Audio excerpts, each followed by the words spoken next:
What's up, everyone? 412 Sports Cards here today, back with another video. And today, we're going to be talking about, can you save money while taking a loss?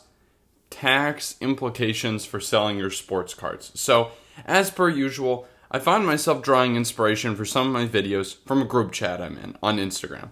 Recently in that group chat, the topic of selling cards at a loss for tax reasons came up.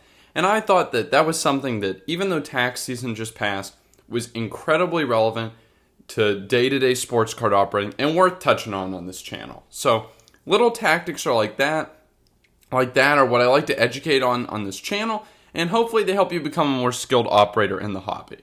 So, I'm going to preface everything I say here by saying none of this is financial advice and should not be treated as such.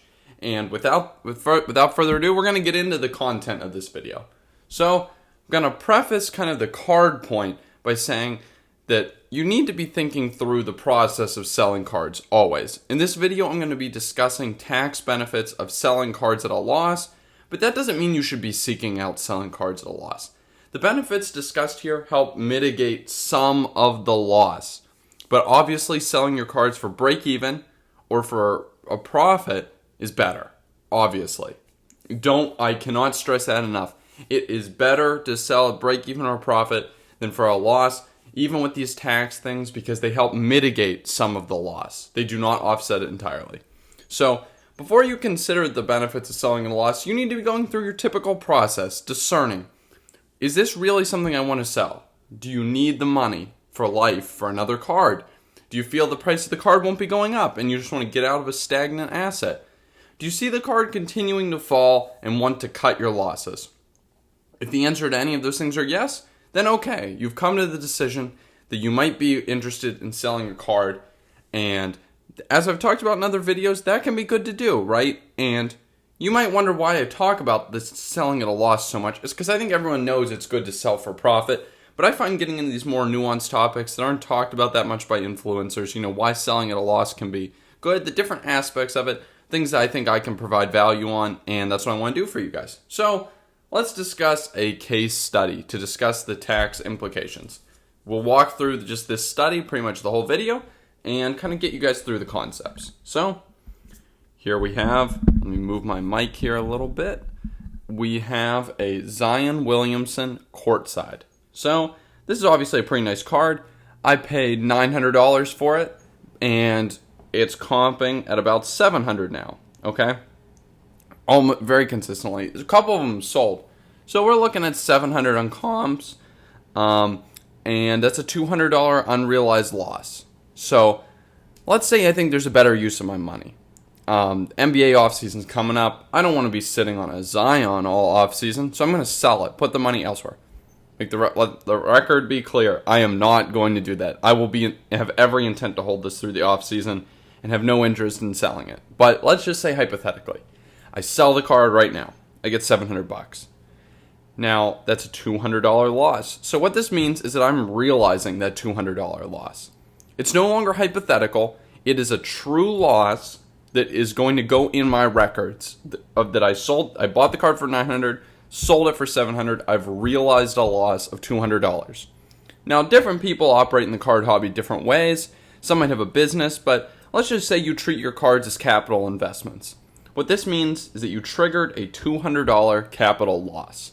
So, it's important, though, when we discuss capital gains, capital losses, to discuss the nature of a loss. That $200 can be either short-term or long-term in nature. Now, a short-term gain or loss, and this is obviously a loss, would be something that you've held for a year or less. That would apply to this Zion for me, because I bought this 2 months ago, maybe. And long-term would be more than a year. That does not apply to anything in this picture, but I do have a lot of cards I've had for over a year, but it matters the difference between short and long term because the rates on a short-term capital gain that you pay for taxes differ from the rates that you pay on a long-term capital gain tax. So the rates vary depending upon your income, but the point of note is that short-term gain taxes are higher. So it follows that a short-term loss, which offsets those short-term gains, because short-term gains are offset by short-term losses, long-term gains offset by long-term losses. those short-term losses provide a little bit higher of a tax benefit because they're offsetting those short-term gains that are taxed at a higher rate. So I hope that made sense. So how does the $200 loss that we incurred, we sold our card for $700, how does that $200 loss reduce the taxes you owe? So let's say I've been doing well for myself.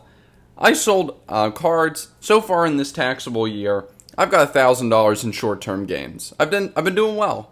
But I went and sold the Zion. I didn't do quite as well. Took a $200 loss on it. That would reduce my short-term capital gain to $800. $1,000 minus $200, $800. That's my short-term capital gain. So it's $200 less than it used to be. Now let's say, obviously your federal income tax brackets, different. Hypothetically, let's say your tax rate, your marginal tax rate, is 20%.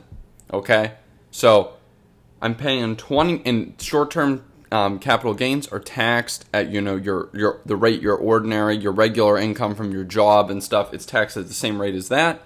So let's say it's 20%, and I'm paying. So on that $1,000, I would be paying $200 in taxes. Okay, but what I just did was, because I had this capital loss, because I sold this at a loss, I reduced that gain by $200. So now I'm only paying taxes on $800.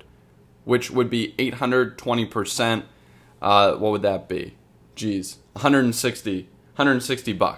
That's $40 difference. I'm paying $160 in taxes versus $200. That's $40 I saved. Now, obviously, like I said, it's at your ordinary income rate. Something of relevance to those with higher ordinary incomes or higher ordinary income rates is that collectibles gains are capped at 28%. That kind of mitigates some of the benefits you can get of a capital loss, a short-term capital loss if you're in a higher income bracket. But okay, so what if you don't have the capital losses? What if I don't know, I've been having a medium year. I bought and I've sold, but I'm net $0. And also, by the way, those same concepts can apply to long-term. I just am using short-term for this example. But what if I didn't have any net capital gains at all, net out to zero? So selling the Zion creates this $200 capital loss, but there are no gains to offset. Can I reap any tax benefits? Well, the answer is yes. Right now, you can deduct up to $3,000 of capital losses against your ordinary income. So $200 that we got in a loss from this, clearly within that threshold.